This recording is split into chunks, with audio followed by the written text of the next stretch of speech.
God bless you. We want to welcome you to our YouTube channel. We know you're going to be blessed today. I want you to come right on in and let's worship the Lord in spirit and truth. You know what? I believe God has a word for you, and I believe it's just tailor-made for you. Come on and let's go to church. Psalms 89 verse 1 says, and I want all of us to read it together, I will sing of the Lord's great love forever, and with my mouth I will make your faithfulness known to all generations. Now I know that y'all got on masks, but you're not muzzled.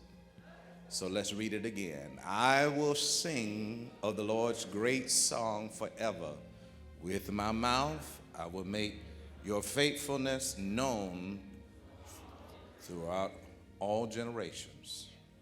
I want to talk to you this morning about God is forever faithful.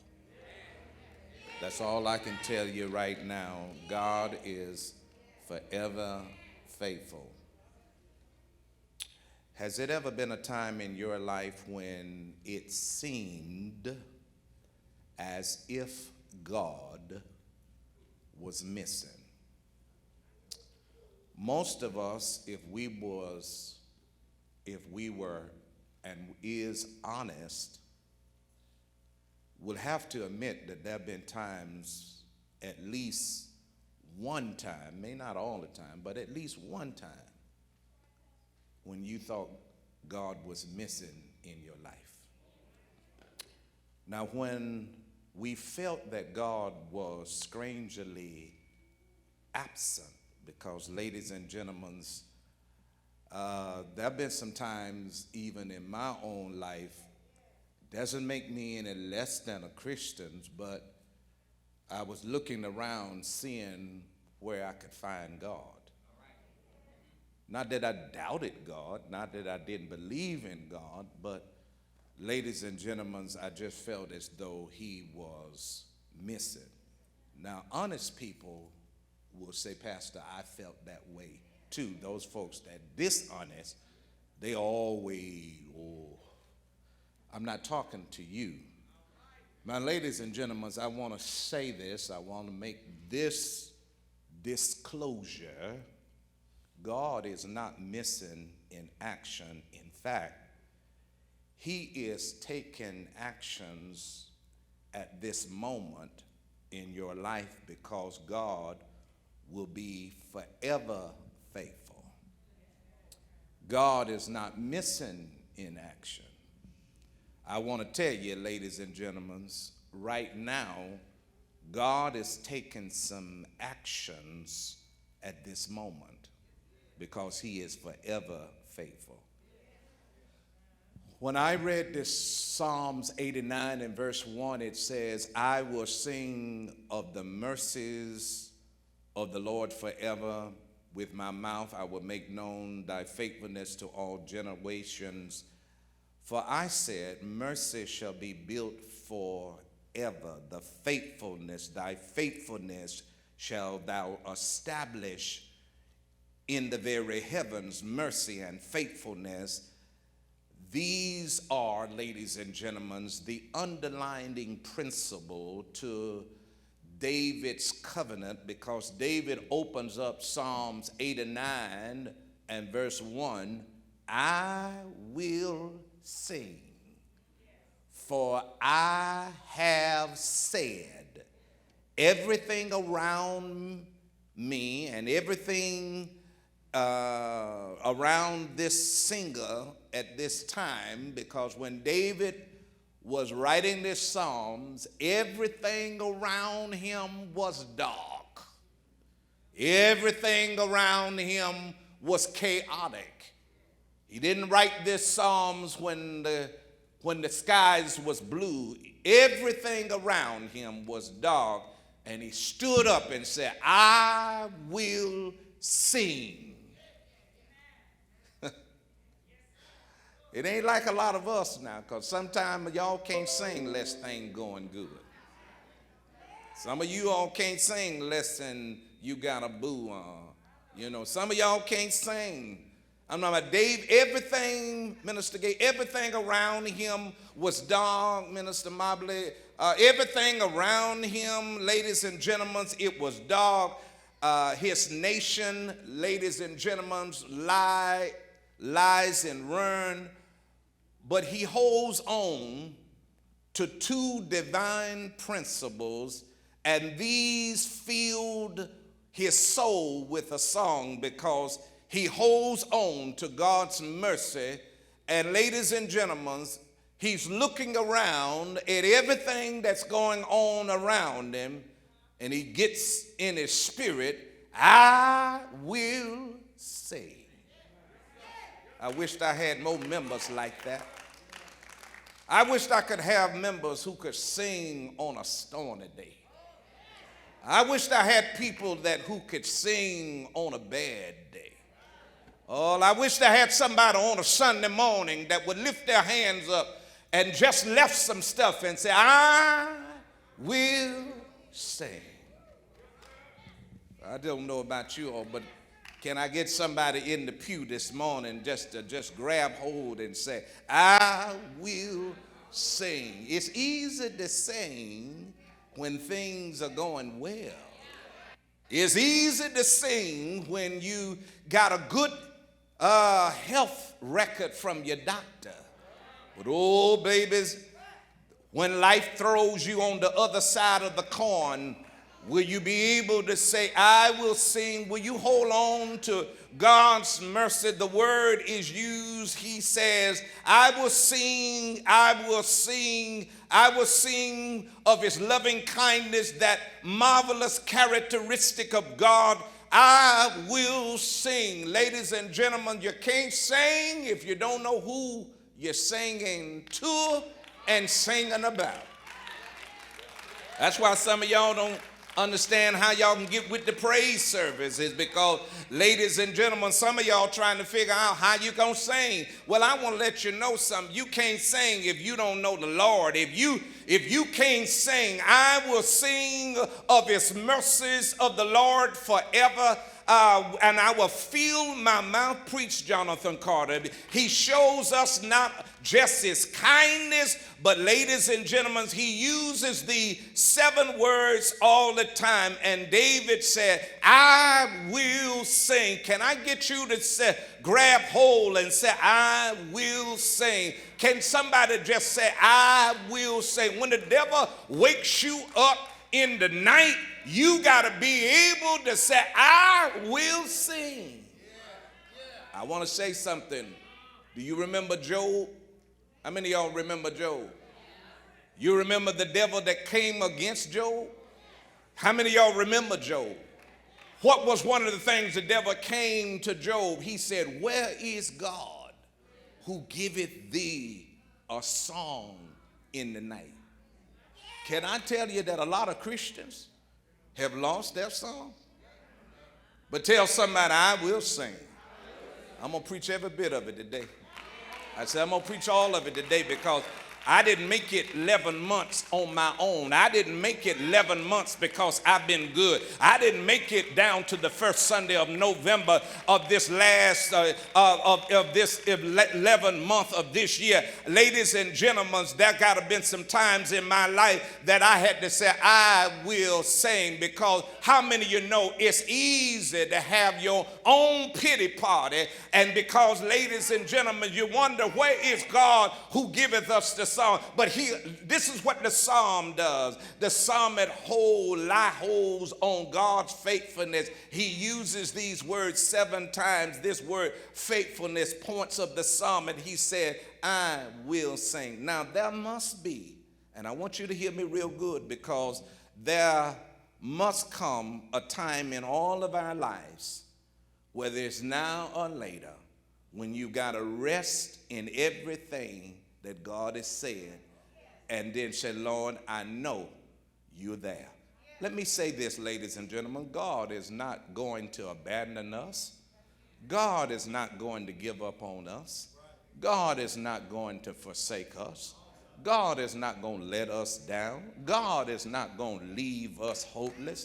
I read it, I wrote it in my notes. If they keep sitting there looking at you, say it one more time. God is not going to abandon us. God is not going to give up on us. God is not going to forsake us. God is not going to let us down. God is not going to leave us hopeless.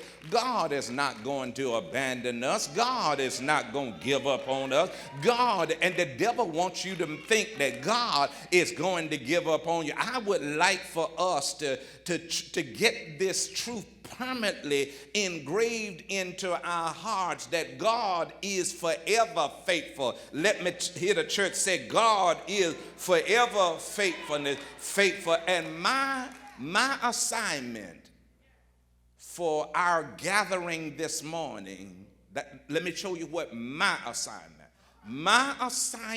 this morning, for the reason that we gathered here this morning, is to make known the faithfulness of God so that you can rest in his faithfulness.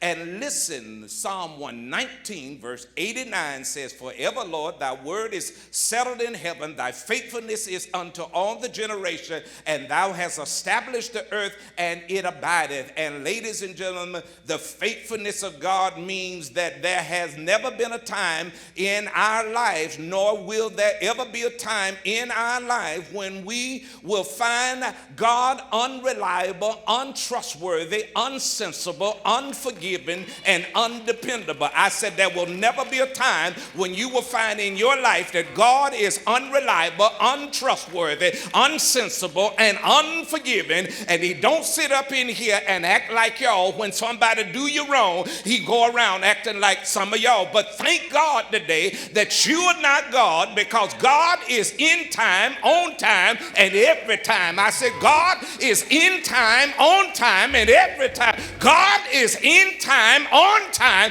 and every time. Somebody said, preach, pastor.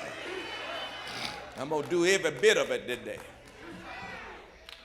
Somebody said, hallelujah. God didn't leave me when I left him. There were some times in your life, let me tell you something. There was some places you went, you didn't even want God to go with you. You were just too embarrassed to take him with you.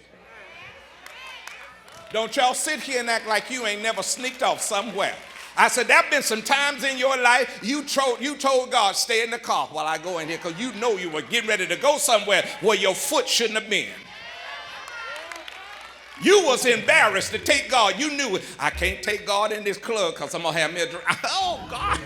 Tell your neighbor, but even when I left God, God didn't leave me. Look at somebody and tell your neighbor, God is in time, on time, and every time. Shake somebody's hand and tell them, God is in time, on time, and every time.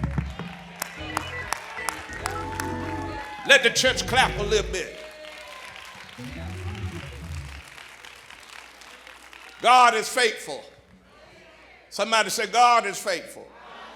I'm going to tell you that God told me to tell you that I ain't never left you. I'm with you when you didn't know how you were going to make it.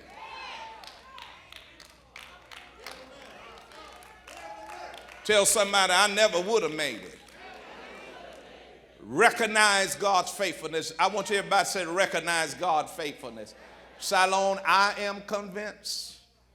Salon, I am convinced that God will never, and that I'm convinced that we are never going to stand as we should until we fully believe as we should that God is faithfulness. You see, when life seems to be falling apart, and when everything does not seem to be falling in place, and when you are going through some very difficult trials, you have hope because God is forever faithful.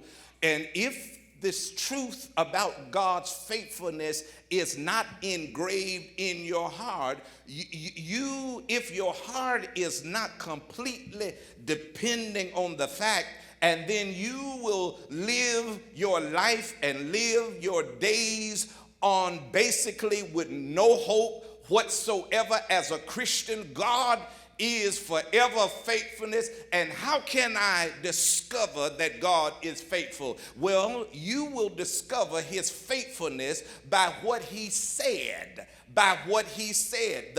This Bible, this book that we call the Bible, the holy book, is the revelation of who God is, page after page, time after time, story after story. This wonderful book that we call the Bible tells us about God. It is clearly announcing the fact that God is faithful. Hebrews 10:23 says he is faithful that promise. 1 Thessalonians 5:24 said, faithfulness is he that calleth you, and who also will do it. 2 Timothy 2:13 said, if we believe not, yet ye we believe, abide faithful. He cannot deny himself. Faithfulness is God's nature. Being faithful is who he is. God does not even possess the possibility of being anything other than faithful. Ladies and gentlemen, God's word helps us to discover the faithfulness of God, and there written the testimonies of God's faithfulness to his children. Let me see, can I go down the road and call some of the record today? Moses teaches us that God was faithful to him when he stood before Pharaoh and when he led the children of Israel out of Egypt. And God told Moses, tell him that I am sent you. And the life of Moses teaches us that God fed his children with manna every day for 40 years, and he sent quail every day. And at least, I said he sent quail, the bird, the quails every day to give them something for 40 years. And if God sent quail every day, he at least sent 750,000 quails a day for 40 years. God help me. And even the children of Israel water out of a rock. Ladies and gentlemen, come here, Joshua. The one who followed Moses' teaching, God gave him and his people the land that they did not work for, and God gave them cities that they did not build. And Joshua wrote, not one thing failed of his good things which the Lord has. Come here, widow woman. The widow woman was testify of the fact of God's faithfulness. 2 Kings chapter 4 teaches us that when she was down to her last possession and she didn't have nothing but a pot of oil, she went about, she was about to lose everything that she had. God sent a word to her by Elisha to borrow every vessel she could and fill it up with oil and sell the vessels of oil, and she paid her debt. And her and her son was, come here, Samson. Samson teaches us that God is forever faithful. Even you failed him and disobeyed him, and Samson lost the power that God had given to him, and the Philistines, ladies and gentlemen, had poked his eyes out and bound him with chains and fetters and made him a sport. And in the midst of the Philistines in the arena, Samson would take on two main pillars in that, and he prayed this prayer. He said, oh God, remember I prayed thee, strengthen me, I prayed thee only this once, oh God, that I may be at once avenged of the Philistine in my eyes. And God did remember Samson, and God was faithful. Samson killed more Philistines that day than he did in his whole life. David, will you come to Siloam, because they sitting up in here trying to question whether God is faithful. David teaches us that God is forever faithful. When he was tending the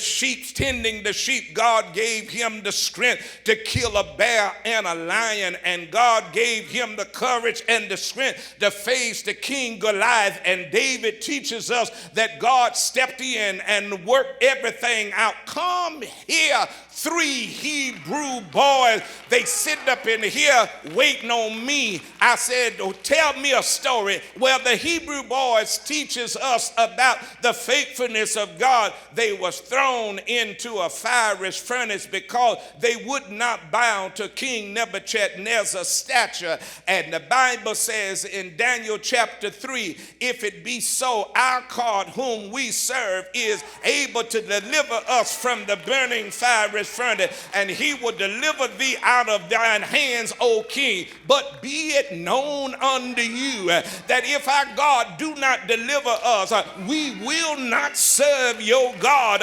nor bow to your golden image. And the fire was turned up 7 times hotter. And then, ladies and gentlemen, God, before they got in there, God insulated their suit, and then they walked around in a fiery furnace. And God was so faithful that he sent his son.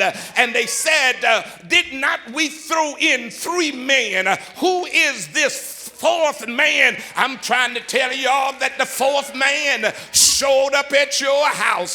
Tell somebody God is faithful. I got one more thing, and I promise you all I'm going to get out of this area right here. But can I call you the life of Daniel? Daniel teaches us that God is forever faithful. They throwed him in the lion's den for not praying, and for praying.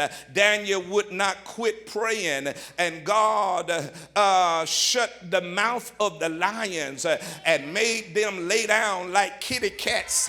And Daniel slept all night long and rested there. And the King Darius said, Daniel, servant of the living God, whom you continuously serve, is able to deliver you from the lion. My God, who sent his angel to shut the lion's jaw that it could not harm you.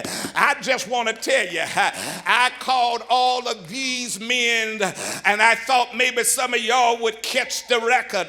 And since some of y'all don't know these men, can I get somebody on your road to turn to you and say, you know me, don't you? God was with me when I didn't know how I was going to make it. And where are the folks? If it had not been for the Lord on your side, I don't know about y'all, but ladies and gentlemen, why don't you tell somebody, I'm getting ready to give God a faithful holler right now, because when I think about everything that he's done,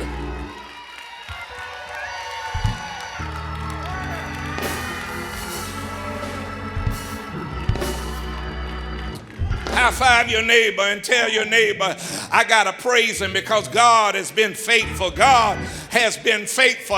Look at somebody and tell them God has been faithful. And where are the folks that God kept your mind when you was about to crack up? Where are the folks? I just wished I could get somebody up that's put a leg to your praise and then turn it all the way around and just said, this is what the Lord done for me.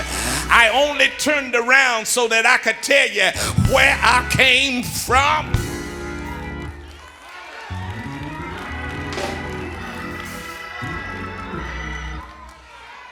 Look at your neighbor and say, you better recognize.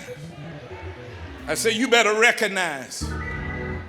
Millions didn't make it, but I'm the one who did.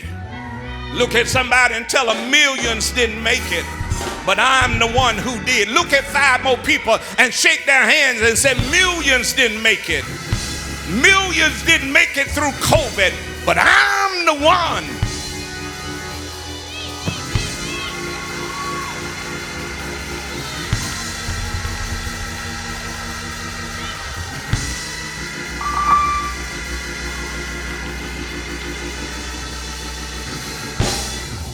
Look at somebody and say, recognize. But I want you to examine God's faithfulness. Am I doing good? I gotta talk. I gotta help y'all. Can I preach at all today? I'm just warming up, y'all. Somebody said, letting Pastor preach it all. I'm gonna be ready when I get to Memphis tonight. God's faithfulness. Examine God's faithfulness. If we say we believe in the faithfulness of God, why do we sit in church sometime? Have to be always, coached and pride. And examine God's faithfulness in your salvation. That God is not slack concerning his promises, as some men count slackness, but long suffering towards us, not willing that any should perish, but all come to repentance. Examine God's faithfulness in your confirmation. That simply means that God will finish what he began in your life. And I want to let you know something. Where you are now is not where you're going to end.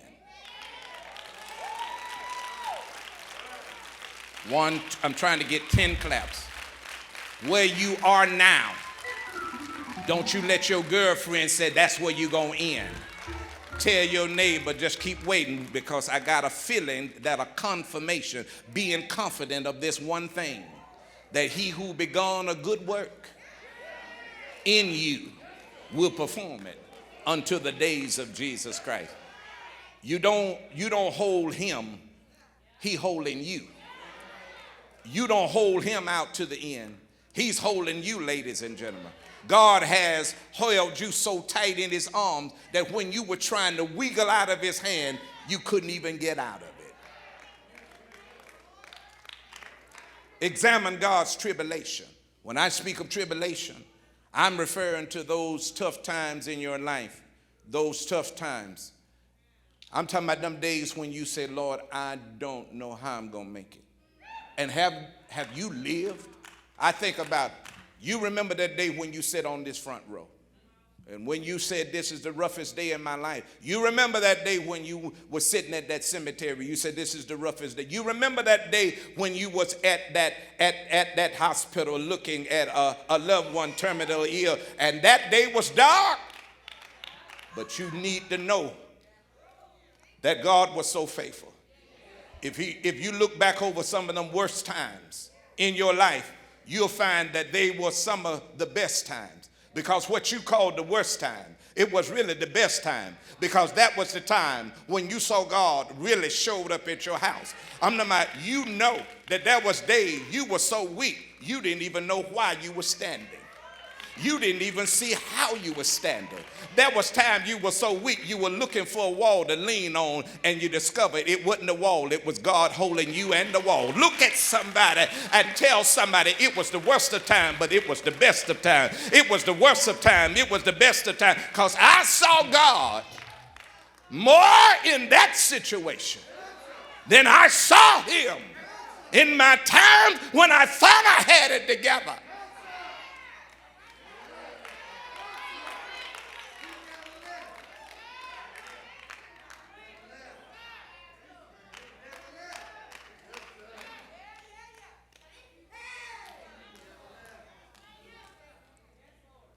Examine God's temptation, God's faithfulness in temptation.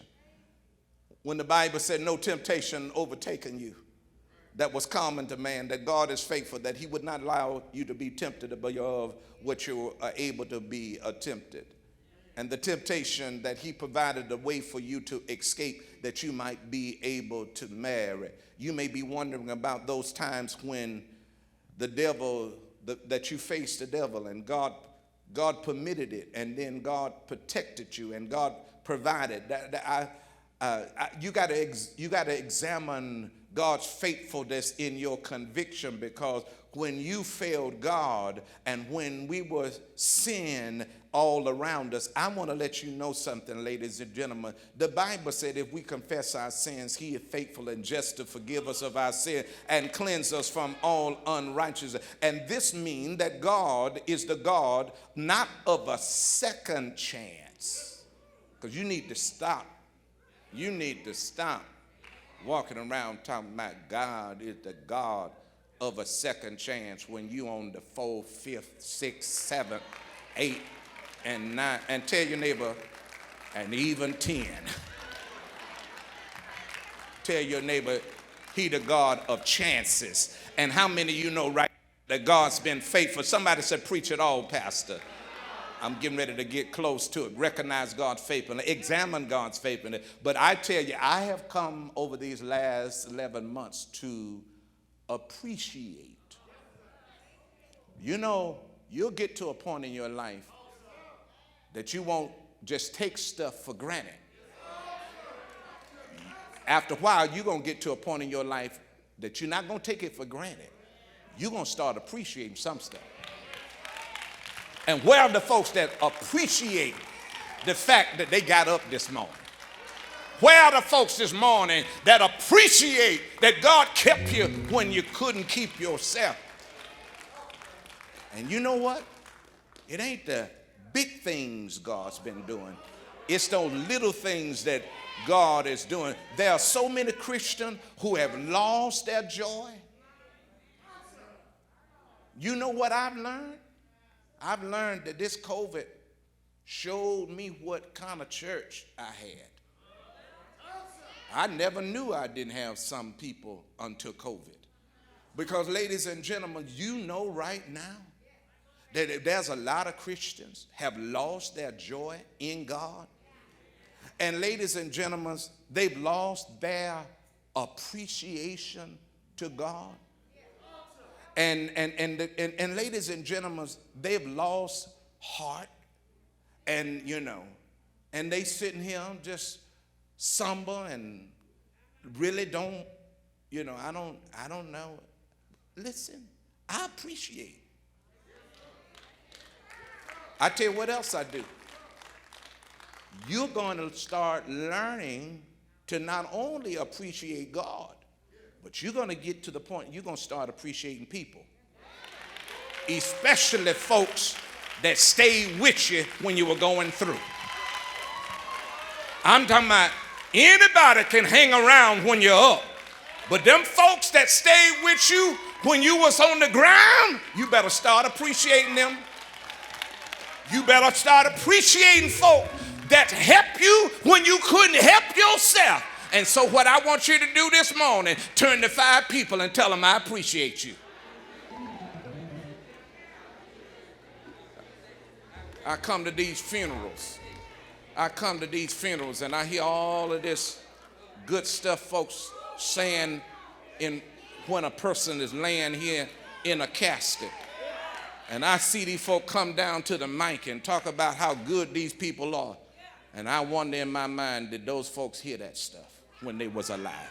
Because I believe if some folks heard what some of these folk, and then I have sometime had to look in the casket and see who you were talking to, because they were mean when I knew them.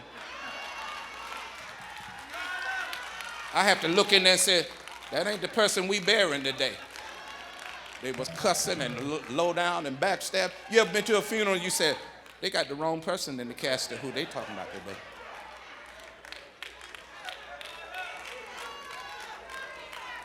You ought to live so your life could be a testimony.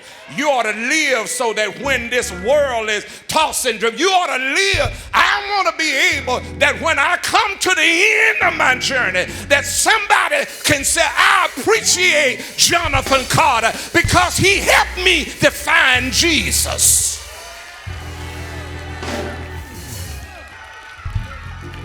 I don't know why I need to do it, but I need y'all to turn to 5 more people and say, I really appreciate you this time. Put really on it. Step out of the aisles and tell them, I really appreciate you. I found out who my friends was. Can y'all ain't even found the third person. Go tell somebody, I really appreciate you.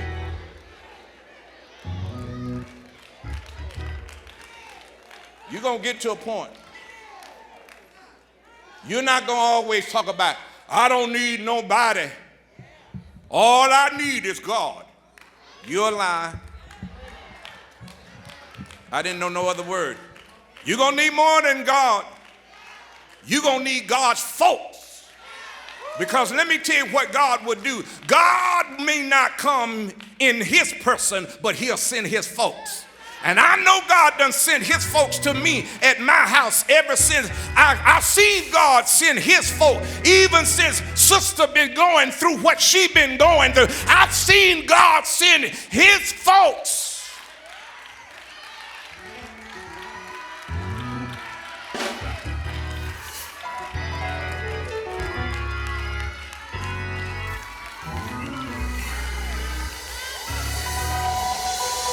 And I told God, if you need my hands, here they are. I told God, if you need my legs, here is my legs. I want you to reach around and hug somebody and tell your neighbor, I'm going to hug you because whatever I got is on you today. Hug somebody. I ain't scared of nobody at church today. Hug somebody and tell them you need this hug.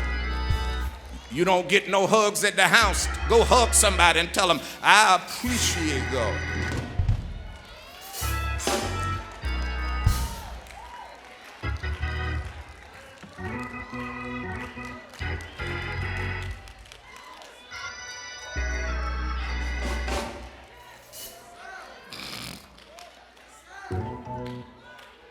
I'm sorry, y'all.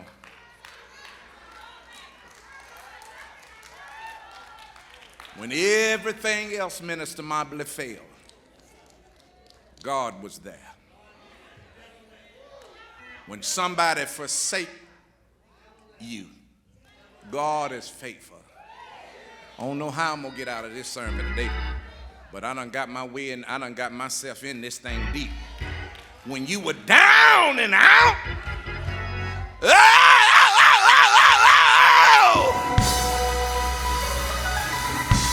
can I holler one more time?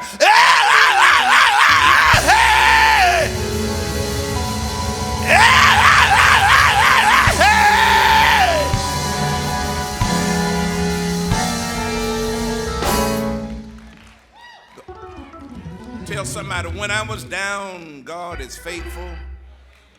When I failed, God is faithful.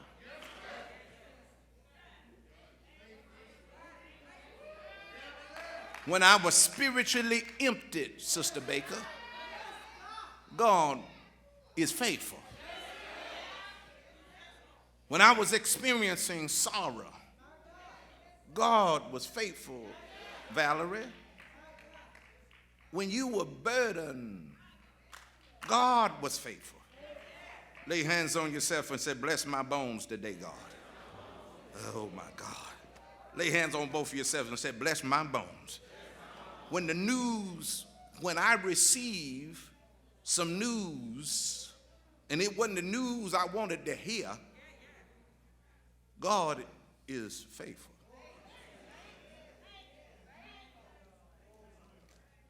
When I was stressed out, I don't know why it took me so long to preach this sermon. God is faithful. This sermon was something that I've had for 6-7 months. I didn't know why I couldn't get released to preach this sermon. The only reason I know that I was able to release to preach this sermon because God said, you ain't been through nothing yet. You've been through some stuff, but I want you to go through something else before I let you tell them that. When you cannot feel the presence of God, God is faithful. God is faithful. He will not change. God is not going to change because of what you're facing. And how you feeling right now ain't going to change God. I tell you what else, just because folks around you changing, it's not going to stop God. Because right now, God told me to tell you that all of you sitting in here are on a head-on collision with a blessing out of this world.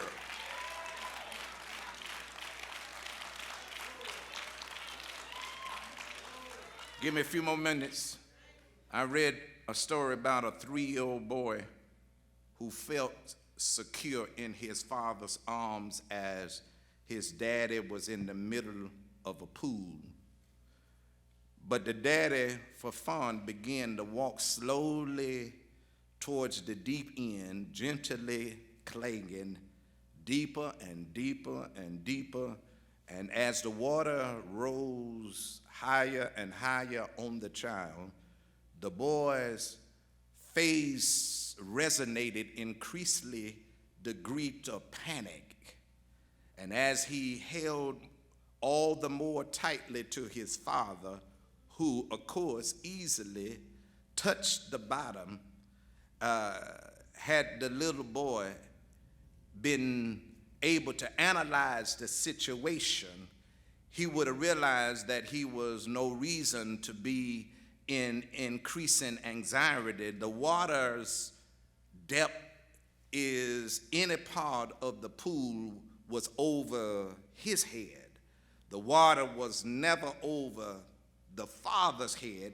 It could have been over the child's head, but the water was never over the father's head. The little boy, ladies and gentlemen, understood around him that the water was over his head, but his father's arms were so tightly around him, no matter what direction in the pool the father would take him, he was saved. And even in the deep part of the pool, his safety was there, because you know what?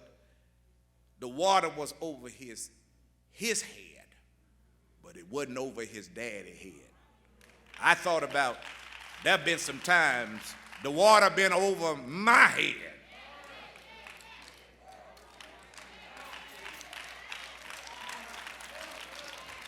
I said the water been over my head, but it ain't been over my daddy's head.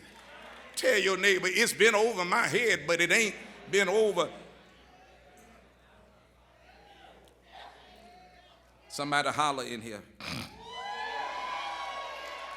Life should, ladies and gentlemen, this should bring peace to you. I don't know who I'm talking to, but I want you who came to church today to get back in your car and calm yourself down. I want you who drove here today, I want you to get back in your car and blow your nose and wipe your eyes. And if you got some lipstick, look up in the mirror and put some right on, right there. Because tell your neighbor, I'm getting ready to get out of this pit.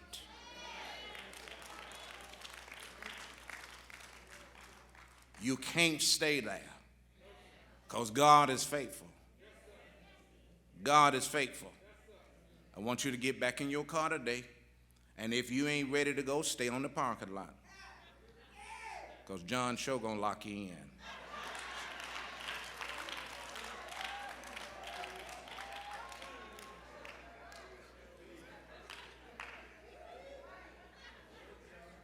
Tell your neighbor, it's time for you to get yourself together.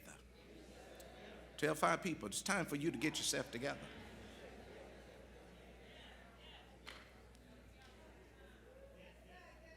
It's a lot of people have prayed for you.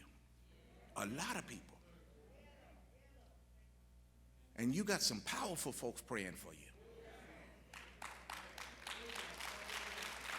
And no matter how much you get people to pray for you, long as the devil can keep you from praying for yourself. The devil knows the prayers of the righteous availeth much, but he know your prayer will avail more. I know you was blessed today from the word, and I want to give you an opportunity and extend the invitation to discipleship. And you know, we usually call that the doors of the Lord's church is open. I want to let you know that salvation is a simple plan. We always just call it the ABC plan.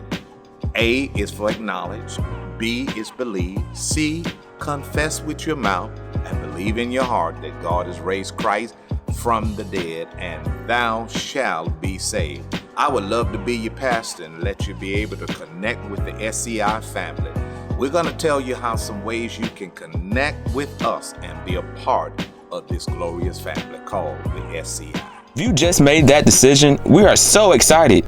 You just made the best decision of your life.